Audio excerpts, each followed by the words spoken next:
যা করা হয়েছে আমরা আল্লাহর রাস্তায় তা ক্ষমা করে দিলাম। দল হিসাবে আমরা কোনো প্রতিশোধ নেব না। তবে এটা আশা করব যারাই রাজনীতি করবে তাদের জন্য আল্লাহ একটা রাজকীয় মন দেন। পেশার কারণে পুলিশও করে, স্বাস্থ্যকর্মীরা করেন, এই 4টা পেশার মানুষ always already emergency, any time anywhere তার ডাক আসবে, তিনি হেসিটেট করতে পারবেন না, তাকে বলতে হবে আমি হাজির।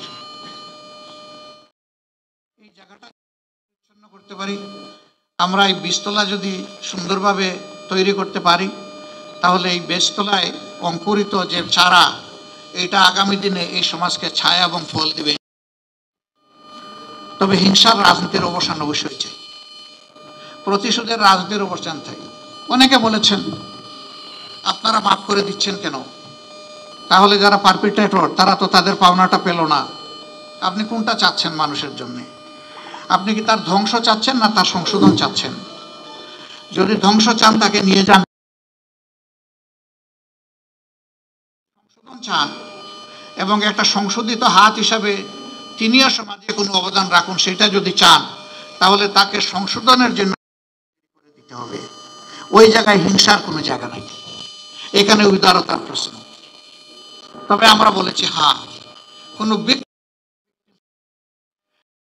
সুনির্দিষ্ট অপরাধের প্রতিকার চেয়ে আইনের আশ্রয় নেয়, আমরা তাদেরকে সাহায্য করি, এটা আমাদের দায়িত্ব। কিন্তু দল হিসাবে আমাদের উপরে যা করা হয়েছে, এই জুলুম শব্দ বলতেও আমার কষ্ট লাগে, যা করা হয়েছে আমরা আল্লাহর রাস্তায় তা ক্ষমা করে দিলাম। দল হিসাবে আমরা কোনো প্রতিশোধ নেব না। তবে এটা আশা করব যারাই রাজনীতি করবে তাদের জন্য আল্লাহ একটা রাজকীয় মন দেন। তারা যেন জটিল এবং সংকীর্ণ মনা না হন, তারা যেন এক চোখা না হন, তারা যেন তুষামোদকারীদের পাল্লায় পড়ে জনগণকে ভুলে না যান, তারা যেন জনগণের খাদেম হন, তারা যেন জনগণের মালিক না হন।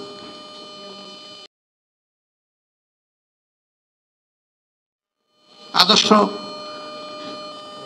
ডেমোক্রেসির বিউটি হচ্ছে যার যার আদর্শ মেলে ধরবে, জনগণ এখান থেকে চুজ এন্ড পিক করবে, পছন্দ করবে, গ্রহণ করবে।